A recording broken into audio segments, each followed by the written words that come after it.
an old guy called Alfie Howard, who is quite well known in the cob building world in these parts. He was probably the first person in this part of the world to begin the cob revival.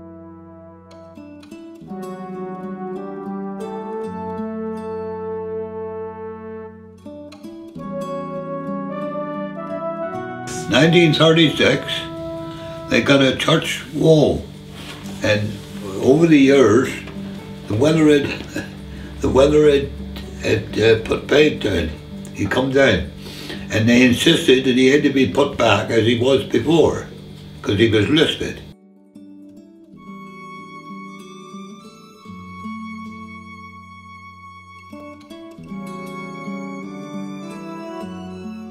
My father got a building business then, and they got hold of my father to do it. And he got my oldest brother and me up for doing it. And he taught us how to do it. Because he'd learned it from his father, that would be my grandpa. And that's how it's come to starting cob. That was in 1936. Well, it's the simplest thing of all. You'd be surprised what you can put up in a day. It really is. Well, see, that's only 8 years ago, wasn't it? But treading cob, when it's got any big job on, I usually have make a pen and put 2 little bullocks in there. And get somebody to keep them walking, say, and they tread the cob.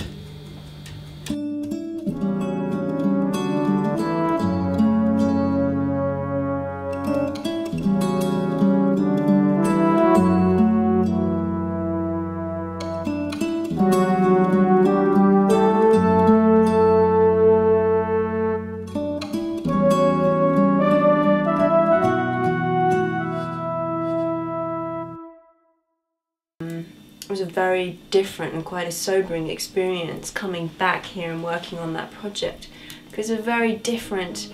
For a start, the method is different. You use a pitchfork, so you really don't get your hands in it, and it's a very different kind of. I would say in the States, it's in the way that we were taught. It's that very sort of tactile, touchy-feely. You know, you put all your heart and your soul into it. Whereas we came here and it felt like we were on a sort of a conventional building site really, but just the material was different. So the approach was still quite conventional and conservative.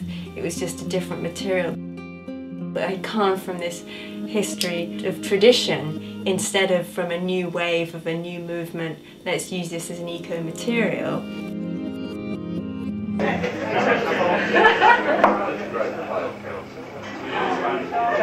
Did you hear what this team was?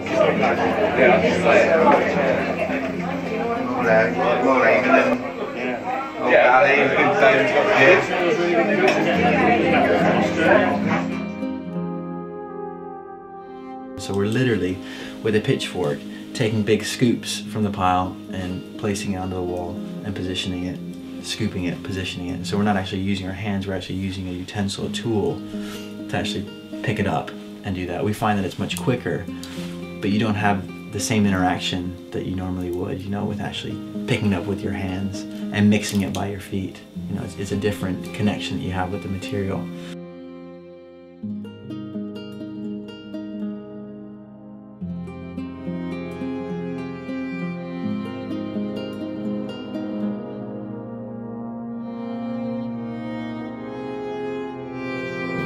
Yeah, I mean, I use a JCB now. I've only recently got, I've been building in cob, I don't know, 15 years or so, and I only got the JCB 2 years ago. Mind you, I'd never look back. It's a perfect tool if you've got the site where you've got accessibility for that kind of size of machine, you know. It just takes all the laborious mixing out of it, and you can still be very creative with it, but, you know, just get a heck of a lot more done.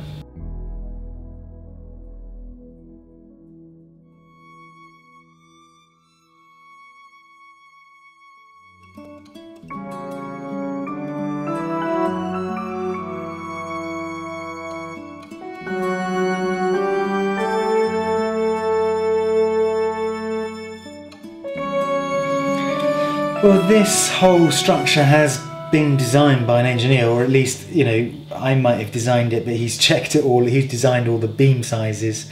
He's designed the roof structure itself. I mean, basically, cob is incredibly strong compressively. In terms of, say, a concrete block, it's about a third as strong as a standard concrete block. It's at least 1 Newton per square millimetre in terms of compressive strength. Considering you generally tend to build quite wide walls anyway in a building which needs to be well insulated, so you can spread the load, any point loads, over a bigger area, it's really not an issue whether it's structurally up to it. I mean, it's easily structurally up to it.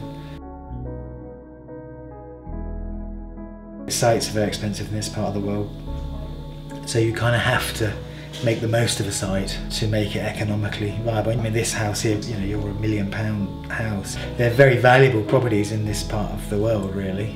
We're not looking at cheap housing here, it's high quality end of the market.